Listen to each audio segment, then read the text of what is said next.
Since ancient times, the financial elite have been planning, waiting. Dreams of domination, of total control, have been passed down. Their plan has changed hands countless times, but its core goal has remained unchanged, nurtured through generations, from Caesar to Charlemagne, from Napoleon to Roosevelt, and down to the present day, and the first generation with the technology to carry that plan out. When they unleash it on an unsuspecting public, there will be no time to prepare, no time to react. In just 48 hours, the elites will freeze bank and brokerage accounts worldwide. Millions of Americans will lose access to their own money, in some cases, forever. And the elites will have seized unprecedented control over our money and our very lives. But one of their most respected members has decided to break ranks. He has agreed to expose their plan today in full. What he reveals over the next few minutes could save your family from sudden financial ruin. As you're about to see, it could one day save your life. What's up, guys? It's August 16th. It's 1:25 p.m. and this is the newsletter, and we're going to cover Blackrock today, mainly Blackrock. But just started off, this is what I was talking about in the market update from today about Coinbase going to list Boson Protocol as well as Somnium Space Cubes. So there it is. This was August 2nd. So I would think within the next 4 to 7 days that this will come to fruition. So moving forward now with Blackrock. So Blackrock partnered with Coinbase the other day. And if we go back to 2017, you can see that Blackrock CEO Larry Fink calls Bitcoin an index of money laundering. So back in 2017, talking smack about it. 2021, why Blackrock is bullish on blockchain but not Bitcoin though. Still kind of like not talking smack, kind of lightening up to it, but saying not Bitcoin though, blockchain. That's what we're with. Then a year later, 2022, now BlackRock picks Coinbase to provide clients with direct Bitcoin exposure. So don't do what they say, do what they do, because behind the scenes, BlackRock was gearing up as far as cryptos and everything like that. Meanwhile, coming out with headlines like this. So let's go to that article with Coinbase right here. So Coinbase selected by BlackRock provides Aladdin clients access to crypto trading custody via Coinbase Prime. So let's try to find something in here. So the Coinbase partnership between BlackRock and Aladdin is an exciting milestone for our firm as a trusted partner enabling institutions to participate and transact in the crypto economy.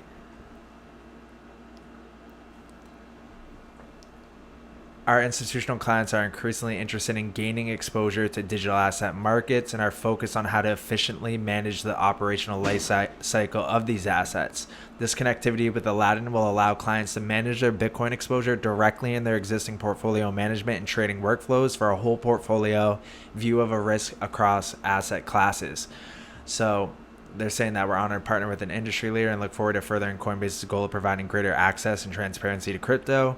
And Coinbase Prime has over 13,000 institutional clients. So the institutions are getting ready to really get in here because BlackRock is the biggest asset manager in the world, over like $7 trillion, $10 trillion assets under management. So that's a lot of money that could flow into this space. But going back to the initial kind of video that we watched with this like plan that the financial elites have, we can go back to where is it at? President Bush Sr. And let's hear what he had to say back when he was president. I think that was a good amount of time ago, maybe like 30, 40 years, something like that. So let's see. We have before us the opportunity to forge for ourselves and for future generations a new world order, a world where the rule of law. We have before us the opportunity to forge for ourselves and for future generations a new world order, a world where the rule of law, not the law of the jungle, governs the conduct of nations.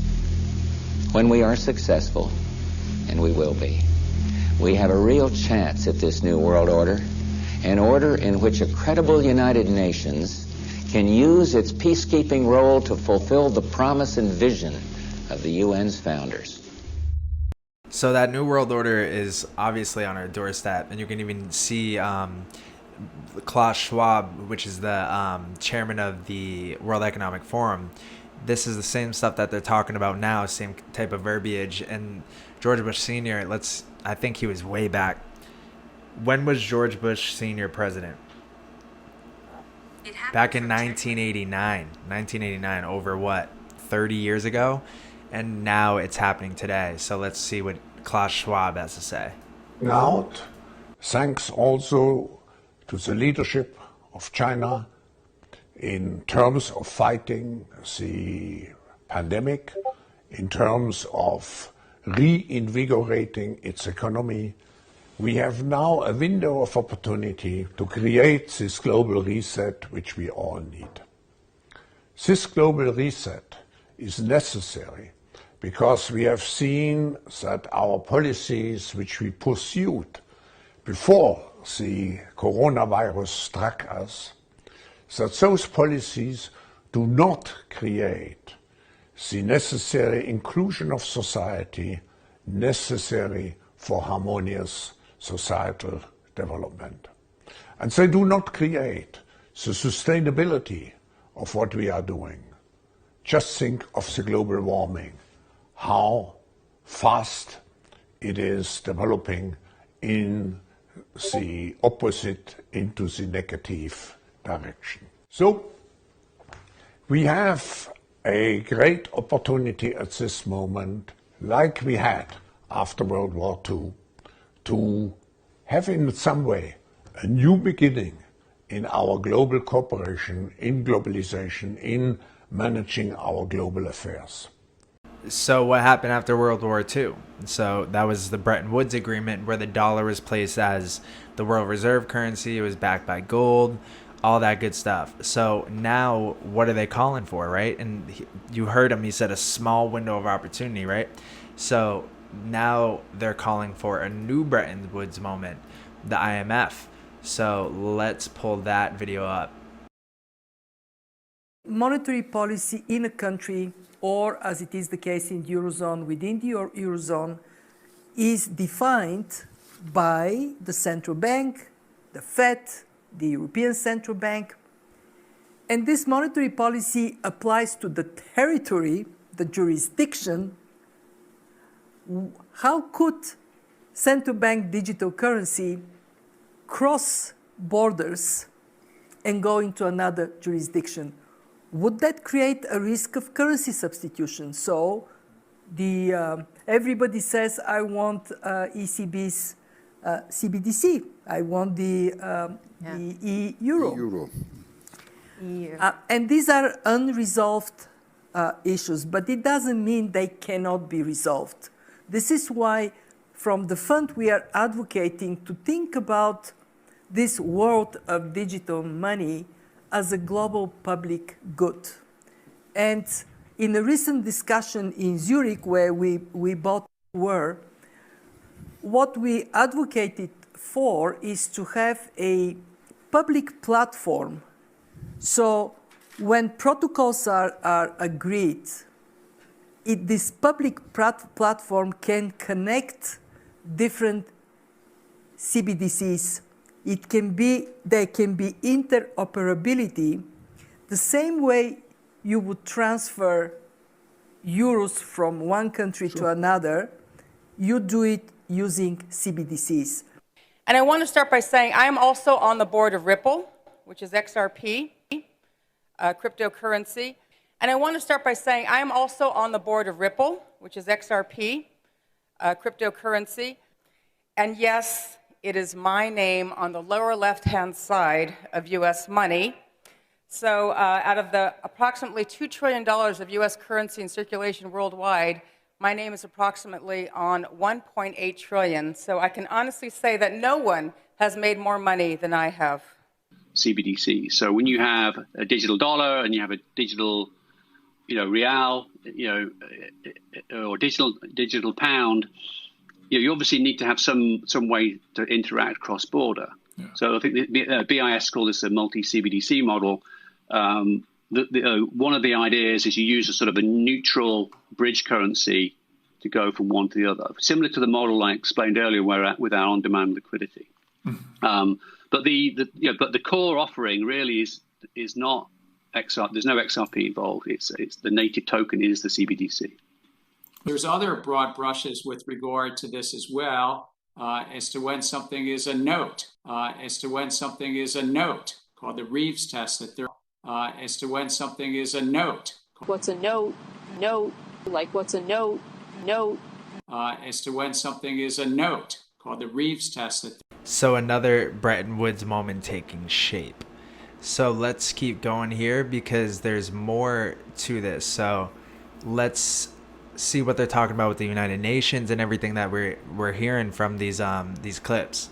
Global coordinated bank policy where City of London and legacy Amsterdam banks, Paris and Amsterdam banks, all of that's ending. And we're having a new system, and they want that system. They still want to control that system, and they want to do that via the CBDCs, and then rolling up global government to the UN and the IMF being the world's central bank. That's what they want, and they're trying to crash the entire system and force the IMF to bail out the world, and then thereby extension own everything. And so that's their plan. And so in terms of the Fed's plan, right, so you speak about you make sense of the decision to raise interest rates in this light. What are they shooting for then? At what point do you think they'll be satisfied? At what point are they trying to cause mass bankruptcies? They are, or yes, are they just trying to get past some point where they're engineering a full-on sovereign debt crisis in Europe. Yeah, they're a full-on banking crisis in Europe and a political destruction of the European Union. To the point, and the Russians want the same thing. From the other side, the Russians are using the energy play. On the other side, the Fed's pulling back on liquidity. The Europe is stuck in the middle. They're a rag doll, and they're both saying pull, and they're going to just tear the arms off of Europe, and it's going to fall. And so eventually, you assume we'll get to the point where Europe is so broken they can't pretend to try and rein in the US, and they have to come to the US and say, without any leverage, and basically just take the US's terms. That's what you think the Fed are trying to engineer. Basically, they're trying to get them past. I actually just think, I think you're overthinking it. Okay, it's really simple. The US wants their sovereignty back. We're not sovereign in the global scheme of things. We still have the Constitution. Yeah. Davos is trying to destroy our sovereignty by breaking, and they're going to try and break us apart. Their next move after this happens is they're going to try and get New York and California to secede from the Union. That's what comes next. These people aren't going to stop until they're bankrupted, and you bankrupt them by destroying the Eurodollar system. Yeah, that's how you kill them. Otherwise they're just caught. The guy was turning up, but that's what they're trying to do. Now we got Jim Rickards, same guy from the first kind of clip from this video. He says, "I'm in the gold room in the Mount Washington Hotel in Bretton Woods. This is where the Bretton Woods Agreement was signed. That's the original table and chairs unchanged since 1944. We are closer to a new system where gold again plays a role than most realize." So everything is kind of lining up at the same time. And this was literally 7 days ago? So BlackRock launches spot Bitcoin private trust for its institutional clients. We know this. And then we're giving the keys of the government to BlackRock. Let's hear it. We're giving the keys of government to the likes of BlackRock. I mean, BlackRock is choosing which assets the Federal Reserve buys, despite the fact that BlackRock is the largest manager of assets on the planet. That is the most insane conflict of interest imaginable, but it's doing exactly the same with the European Central Bank. So we've reached that stage where it's really difficult to see where a central bank ends and BlackRock begins, or to see where the FDA ends and Pfizer begins. And I don't see any sign in any government of any movement towards rectifying this, or even pausing it, and that to me tells me, if we are coming towards a major crisis, our government is not on our side in any shape or form. And whether or not it's like they've got a big agenda, I mean, like fundamentally, they are not being honest to us. Mm-hmm. And they are clearly in the pockets of companies that have very different interests. I mean, just looking at the World Economic Forum, an organization that whose founder is proud to have infiltrated governments of democratic countries around the world. I mean, like that organization, I think if you look at the top 10 largest market cap firms in the United States, 8 of them are sponsors of the World Economic Forum. And in Europe, it's like 18 out of 20. All of the major too big to fail banks are putting money into the World Economic Forum. The World Economic Forum has spent decades subverting government. Yeah. This reality that we're facing is scary on a lot of fronts, for sure. So it's like we're leading up to that grand finale. And then we watch that. So here we go, another one. There we go. Let's move on to your presentation at this conference that you'll be making later in the day. The theme is the demise of the Federal Reserve. Right. Pretty strong words. What do you mean by that? It is. It's something that the media hasn't caught on to yet, but it is the chain reaction of what is going on right now will lead to this. And basically I'll be talking about how, the debt that the government is taking on, coupled with the Federal Reserve's balance sheet that keeps ballooning, coupled with interest rates that they just want to keep lower, will eventually create a situation, a collapse in the system, where you will no longer see the Fed in its current form. It'll be kind of abolished, if you will. And that's going to happen strictly because the people will demand it. And they're going to go over it. It relates to cryptocurrency because eventually you're going to see a switch over to this kind of blockchain, crypto, digital currencies that will eventually be the future. Okay, so you've outlined your thesis. Walk us through the mechanics of how this abolishment, this transition will happen, and what new form the Federal Reserve can take. Yeah, so the chain of events started actually in 1977 with the dual mandate. So as soon as the Fed got put in the position of having to monitor unemployment plus inflation, that was the beginning of the end for the Federal Reserve. The reason it was is because basically if you want to keep unemployment low at all times, which is what the Fed wants to do, you have to constantly stimulate the economy, right? By printing money and keeping interest rates low. Well, you can't be the parent that spoils the child and then also be the one that's hard-nosed and says, well, we're going to raise interest rates because inflation's getting out of control.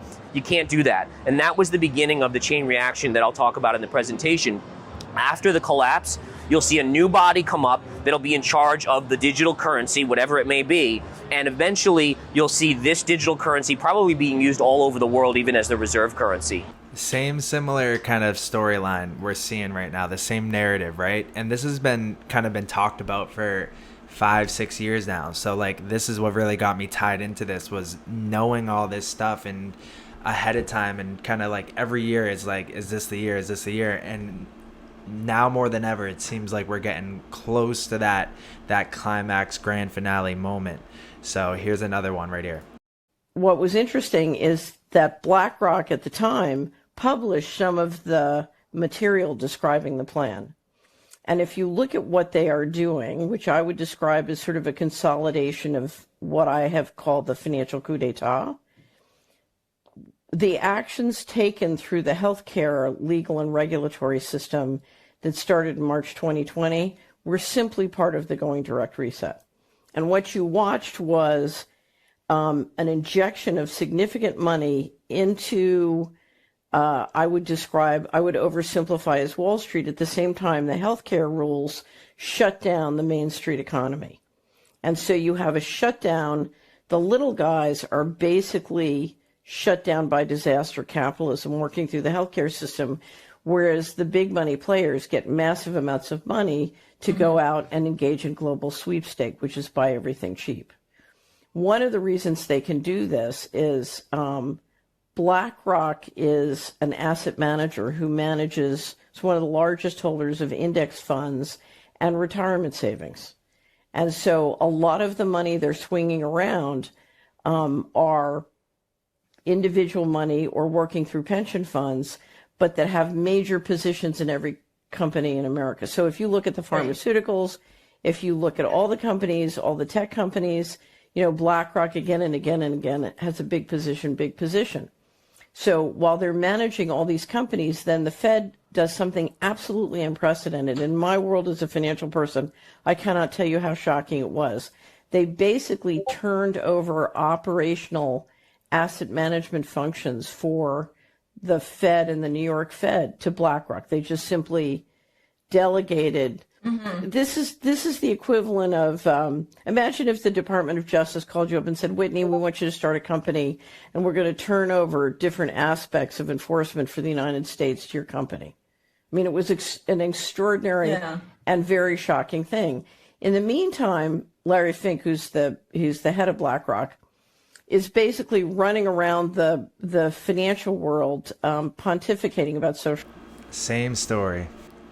So these are all the companies that BlackRock owns. So we can see, like she was just saying, all the biggest: Amazon, PayPal, Walmart, Microsoft, Exxon, Verizon, Qualcomm, BNY Mellon, Bank of America, Comcast, Ford, Facebook, Netflix, like all the big names, all the news networks, all the like Moderna, AstraZeneca, Uber, Honeywell, Time Warner Cable, Lowe's, like Walt Disney. They're really tied up with all the big heads here. So like BlackRock now is in charge of the government, like with the financials for that too. So BlackRock, this whole kind of narrative and the story, how it's going to end, the grand finale, I think we know how.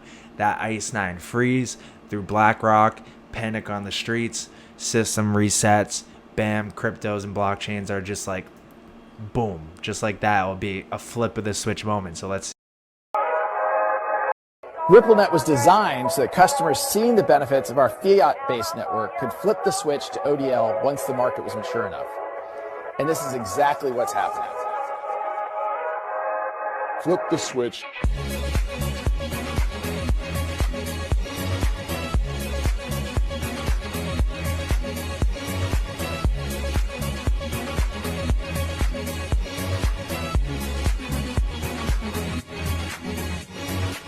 And that's what it's going to be like for us at that moment with the grand finale. So, but dark side of CBDCs, this same guy, Jim Rickards, let's hear it.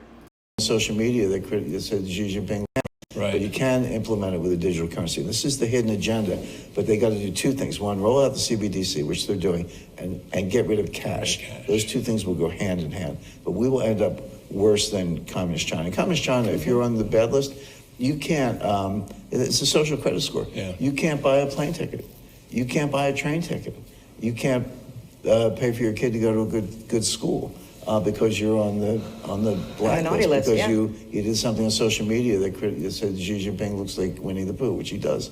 But that's we're recording this. But that's I say this on Twitter, so that's okay. But that's what we're getting to. That's the dark side of central bank digital currencies. But it's the real side. It's the real hidden agenda. And that's why every single time Jay Powell is prompted in front of Congress, the Republican Jay Powell says, "We'll get back to you. Yeah. We're studying that. We're taking commentary." Right. But you can. It's important to distinguish between a payment currency and a reserve currency. Okay. The dollar dominates both realms, but it's much easier to replace the dollar as a payment currency. If you have enough parties that agree, you can use baseball cards or bottle caps if you want to. Which is what Russia's doing right now. That's a payment currency in that scenario. Correct. Yeah. That is already going on. Those talks are fairly advanced. There's the BRICS, Brazil, Russia, India, China, and South Africa, but it's now morphed into the BRICS Plus. They've invited Iran, Turkey, Argentina, Brazil, and other countries to join that group. There's something called the Shanghai Cooperation Organization, led by China and Russia with some Central Asian states. And there's a third group called the Eurasian Economic Union. It was sort of Russia's answer to the EU, but that involves, Belarus, some Eastern European countries, Russia, and some Central Asian republics. So those three organizations, all multilateral, and you say, they're just emerging economies, who cares? No, we're talking about half the population of the planet, more than half of the global GDP. and major oil exporters and natural resource producers, strategic metals, agriculture. This is a big deal. They are already working on these channels. They're actually doing exactly what John Maynard Keynes wanted to do here at Bretton Woods in 1944. They're talking about nobody wants the ruble as a payment currency here.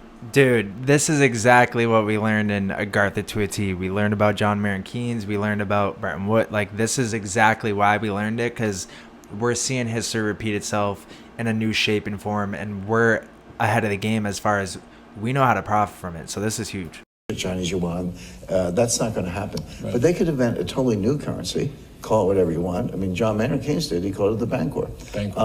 Backed by, at first he said a commodity basket, you know, so much oil, so much wheat, so much gold, etc. And then he said, yeah, but oil's not really fungible. There's 70 kinds of oil based on viscosity and sulfur and all that, and wheat, you know, it spoils and whatever. So let's just go to gold to simplify it. So a lot of times you end up with gold, not because it's shiny and pretty, but because it actually works. Mm-hmm. We're going down that path. In the meantime, China's talking to Saudi Arabia about selling or buying oil for Chinese yuan. Russia's talking to India about they don't want Indian rupees. I mean, how much curry do you want to buy? But they're talking about accepting the UAE dinar, you know, which is coming along. Dubai is a major financial center, transshipment center, and if you have dinar, you can use them for something. And India's got a lot of dinar because there's so many Indians in the UAE who are sending remittances, and then other transactions going on. So this is all happening. So then the question, where does it go from here? I was in a meeting once at the Pentagon, and I was 2 seats away from a guy named David Dollar, who was the Assistant Secretary of the Treasury at the time, but he was in charge of federal finance. Interesting last name. I was going to say that. Perfect. David Dollar, he's a real guy, he's out there. And I told him, or exactly what I just told you and told our audience. I mean, I've been saying this for a while. And he slams both hands on the table like that, and he goes, the dollar has been the global reserve currency, the dollar is the global reserve currency today, and the dollar will always be the global reserve currency. And I said, David, I feel like I'm in Whitehall in 1913 listening to John Bull tell me about how sterling will rule the world forever. Right. And the answer is these things do come and go, but I think we're pretty far down that path. So as a payment currency, I think we're going to see a lot of substitutes very quickly. As a reserve currency, it will take longer, because you don't pile up $100 bills in the basement. You need an asset, and that's treasury bills and notes. We haven't found a good substitute asset. Rule of law is a big factor, but we're moving that way. A payment currency, and that's exactly what XRP and XLM are. So substituting it and being a payment currency at first will happen quickly, but say XRP, XLM becoming a reserve currency and that being an announcement, that may not come till 2025. But having it be replaced as the payment currency could happen as, the end of this year. So we'll see. And then speaking of Bretton Woods, a new Bretton Woods meeting, International Council 2022 hybrid format, October 12th in-person day, Washington, D.C. Save the date. Mark your calendars, October 10th to 14th to join the Bretton Woods Committee 2022 International Council. So that is happening in about 2 months now. So that's going to be interesting to watch. So I'm definitely going to mark that on my calendar. And then we have this right here. I was having dinner with a friend not long ago. This is legit 10 minutes. I will share this I'll just retweet it right now so you guys can get it. But yeah, I'm not going to play that 10-minute video. And this is actually the same video, this one, that I watched like 4 or 5 years ago. So like, it's crazy how, it keeps popping up, but it still rings true today. Then we got, it's another 10 minutes. This is the any choice. The cache freeze though. So Jim's cache freeze case files. So I'm gonna favorite this, retweet it, and you guys can continue watching.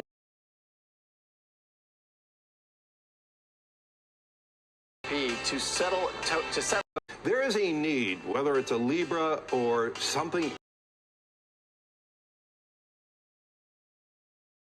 There is a need, whether it's a Libra or something else, to democratize the exchange of foreign currencies. There's going to be some mechanism of doing what I said, the calibration of currencies that's going between that can just. We use this digital asset called XRP to settle liquidity needs between banks.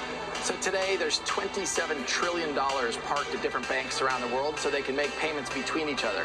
Our view is you can use a digital asset like XRP to do that in real time. Because XRP has been so efficient, it settles a transaction about 3 seconds compared to Bitcoin. So it just passes through that currency for that period of time. That's correct. They're explaining the same thing there. Same thing they're explaining. So the writing's on the wall. All right. Let's look at this right here. Same guy, Jim Rickards. Bank of England, whatever you like.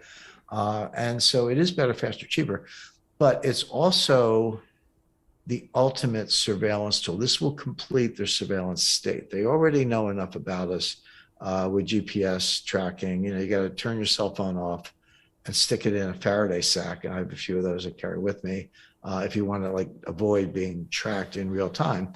So they already know a lot about us and digital, you know, facial recognition software, et cetera. But this will be the ultimate, because I go to a bookstore, I'm on Amazon using a central bank digital currency. They know that I just bought a book called, you know, Why I Love Donald Trump or whatever, you know. And if you're the wrong political party, wrong political affiliation, give money to the wrong candidate, et cetera, oppose the regime in any way, they're going to know it in real time through your payment history. And they'll be able to, you know, China, well, I mean, China, they're already doing this. I say stuff like this, Brian, and people roll their eyes like, oh, that'll never happen. I was like, no, you don't understand. It's already here. It's not universal. It's getting there. This is what they do in China. This is what the social credit score is all about. You know, people can't send their kids to colleges, can't buy a plane ticket, can't buy a train ticket, et cetera, because they have a low social credit score. It could be they were caught smoking, but it could be they tweeted something that was like anti-Xi. But this will come to Europe, Japan, and the U.S. And don't believe anyone who says, well, yeah, we could do that, but don't worry, trust us, we won't do that. Nonsense. The government never gives up power. There we go. And then I think we got one more.